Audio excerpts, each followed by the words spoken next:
Do sit down, everybody. She sits down on the sofa. They all move except Ellie. Mazzini resumes his seat, Randall sits down in the window seat near the starboard door, again making a pendulum of his poker. and studying it as Galileo might have done. Hector sits on his left, in the middle. Mangan, forgotten, sits in the port corner. Lady Utterword takes the big chair. Captain Shotover goes into the pantry in deep abstraction. They all look after him. And Lady Utterword coughs, consciously. So, Billy Dunn was poor nurse's little romance. I knew there had been somebody. They will fight their battles over again and enjoy themselves immensely. You are not married and you know nothing about it, Randall. Hold your tongue. Tyrant. Well, we have had a very exciting evening. Everything will be an anticlimax after it. We'd better all go to bed. Another burglar may turn up. Oh, impossible. I hope not. Why not? There is more than one burglar in England. What do you say, Alf? Oh, I don't matter. I'm forgotten. The burglar has put my nose out of joint. Shove me into the corner and have done with me. Would you like a walk on the heath, Alfred? With me? Go, Mr. Mangan. It will do you good. Hermione will soothe you. Come, Alfred. There is a moon. It's like the night in Tristan and Isolde. She caresses his arm and draws him to the port garden door. How can you have the face, the heart? He breaks down and is heard sobbing as she takes him out. What an extraordinary way to behave. What is the matter with the man? His heart is breaking. That's all. The captain appears at the pantry door, listening. It is a curious sensation. The sort of pain that goes mercifully beyond our powers of feeling. When your heart is broken, your boats are burned. Nothing matters anymore. It is the end of happiness and the beginning of peace. How dare you? Good heavens, what's the matter? Steady. I was not addressing you particularly, Lady Utterword, and I am not accustomed to being asked, how dare I? Of course not. Anyone can see how badly you've been brought up. Oh, I hope not, Lady Utterword. Really. I know very well what you meant. The impudence. What on earth do you mean?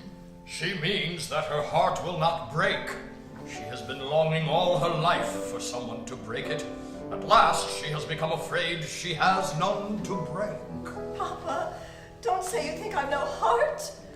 If you had no heart, how could you want to have it broken, child? Lady Utterword, you are not to be trusted. You have made a scene. He runs out into the garden through the starboard door.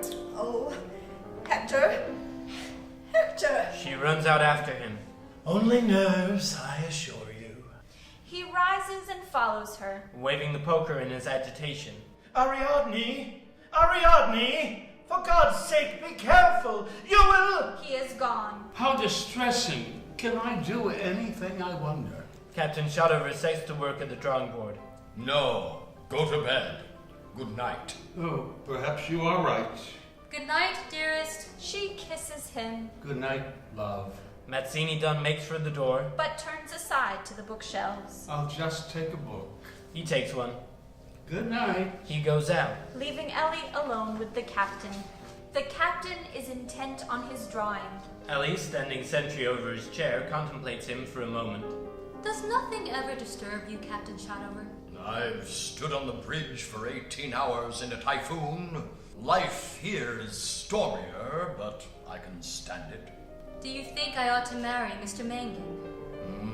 One rock is as good as another to be wrecked on. I am not in love with him. Who said you were? You are not surprised? Surprised at my age. It seems to me quite fair. He wants me for one thing. I want him for another. Money. Yes. Well, one turns the cheek, the other kisses it. One provides the cash, the other spends it. Who will have the best of the bargain, I wonder? You. These fellows live in an office all day. You will have to put up with him from dinner to breakfast, but you will both be asleep most of that time. All day you will be quit of him, and you will be shopping with his money. If that is too much for you, marry a seafaring man. You will be bothered with him only 3 weeks in the year, perhaps. That would be best of all, I suppose. It's a dangerous thing to be married right up to the hilt, like my daughter's husband. The man is at home all day, like a damned soul in hell. I never thought of that before. If you're marrying for business, you can't be too businesslike. Why do women always want other women's husbands? Why do horse thieves prefer a horse that is broken in to one that is wild? I suppose so. What a vile world it is. It doesn't concern me. I'm nearly out of it. And I'm only just beginning. Yes, so look ahead. Well, I think I'm being very prudent. I didn't say prudent. I said look ahead. What's the difference? It's prudent to gain the whole world and to lose your own soul. But don't forget that your soul sticks to you if you stick to it. But the world has a way of slipping through your fingers. I'm sorry, Captain Shotover, but it's no use talking like that to me. Old-fashioned people are no use to me. Old-fashioned people think you can have a soul without money. They think the less money you have, the more soul you have. Young people nowadays know better. A soul is a very expensive thing to keep, much more so than a motor car. Is it? How much does your soul eat? Oh, a lot. It eats music, and pictures, and books, and mountains, and lakes, beautiful things to wear, and nice people to be with. In this country, you can't have them without lots of money. That is why our souls are so horribly starved. Mangan's soul lives on pig's food. Yes, money is thrown away on him. I suppose his soul was starved when he was young, but it will not be thrown away on me. It is just because I want to save my soul that I am marrying for money. All the women who are not fools do. There are other ways of getting money. Why don't you steal it? Because I don't want to go to prison. Is that the only reason? Are you quite sure honesty has nothing to do with it? Oh, you are very, very old-fashioned. Does any modern girl believe that the legal and illegal ways of getting money are the honest and dishonest ways? Mangan robbed my father and my father's friends. I should rob all the money back from Mangan, if the police would let me. As they won't, I must get it back by marrying him. I can't argue. I'm too old. My mind is made up and finished. All I can tell you is that old-fashioned or new-fashioned, if you sell yourself, you deal your soul a blow that all the books and pictures and concerts and scenery in the world won't heal. He gets up suddenly and makes for the pantry. Then why did you sell yourself to the devil in Zanzibar? What? You shall not run away before you answer. I have found out that trick of yours. If you sold yourself, why shouldn't I? I had to deal with men so degraded that they wouldn't obey me unless I swore at them and kicked them and beat them with my fists. Foolish people took young thieves off the streets, flung them into a training ship where they were taught to fear the cane instead of fearing God, and thought they'd made men and sailors of them by private subscription. I tricked these thieves into believing I'd sold myself to the devil. It saved my soul from the kicking and swearing that was damning me by inches. I shall pretend to sell myself to Boss Mangan, to save my soul from the poverty that is damning me by inches. Riches will damn you 10 times deeper. Riches won't save even your body. Old-fashioned again. We know now that the soul is the body, and the body the soul. They tell us they are different because they want to persuade us that we can keep our souls if we let them make slaves of our bodies. I am afraid you are no use to me, Captain. What did you expect? A savior, huh? Are you old-fashioned enough to believe in that? No, but I thought you were very wise and might help me. Now I have found you out. You pretend to be busy and think of fine things to say, and run in and out to surprise people by saying them, and get away before they can answer you. It confuses me to be answered. It discourages me. I cannot bear men and women. I have to run away. I must run away now. You shall not run away from me. I can hypnotize you. You are the only person in the house I can say what I like to. I know you are fond of me. Sit down. She draws him to the sofa. Take care. I am in my dotage. Old men are dangerous. It doesn't matter to them what is going to happen in the world. They sit side by side on the sofa, She leans affectionately against him with her head on his shoulder. and her eyes half closed. I should have thought nothing else mattered to old men.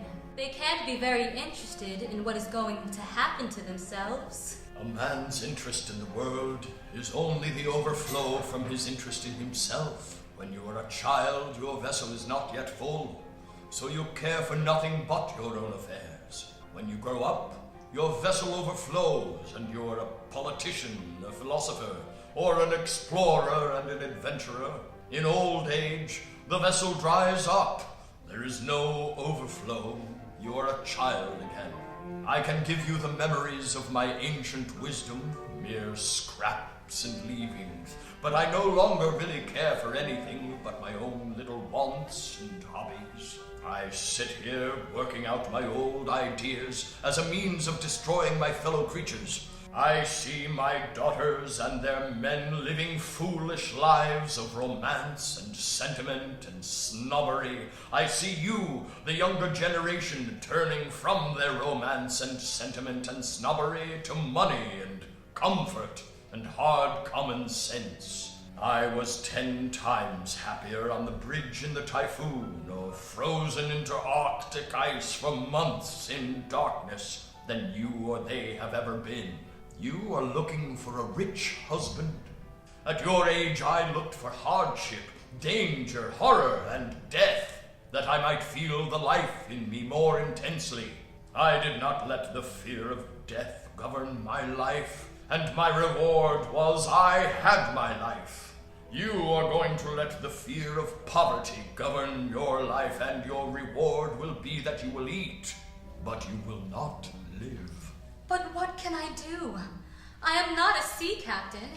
I can't stand on bridges in typhoons, or go slaughtering seals in Wales and Greenland's icy mountains. They won't let women be captains. Do you want me to be a stewardess? There are worse lives. The stewardesses could come ashore if they liked, but they sail and sail and sail. What could they do ashore but marry for money? I don't want to be a stewardess. I am too bad a sailor. Think of something else for me. I can't think so long and continuously. I am too old. I must go in and out. You shall not. You are happy here, aren't you? I tell you, it's dangerous to keep me. I can't keep awake and alert. What do you run away for? To sleep? No, to get a glass of rum. Is that it? How disgusting. Do you like being drunk? No, I dread being drunk more than anything in the world. To be drunk means to have dreams, to go soft, to be easily pleased and deceived, to fall into the clutches of women. Drink does that for you when you are young, but when you are old, very, very old, like me, the dreams come by themselves. You don't know how terrible that is. You are young. You sleep at night only and sleep soundly. But later on, you will sleep in the afternoon. Later, you will sleep even in the morning, and you will wake tired, tired of life. You will never be free from dozing and dreams. The dreams will steal upon your work every 10 minutes unless you can awaken yourself with rum. I drink now to keep sober, but the dreams are conquering. Rum is not what it was. I have had 10 glasses since you came, and it might be so much water. Go get me another. Guinness knows where it is. You had better see for yourself the horror of an old man drinking. You shall not drink. Dream. I like you to dream. You must never be in the real world when we talk together.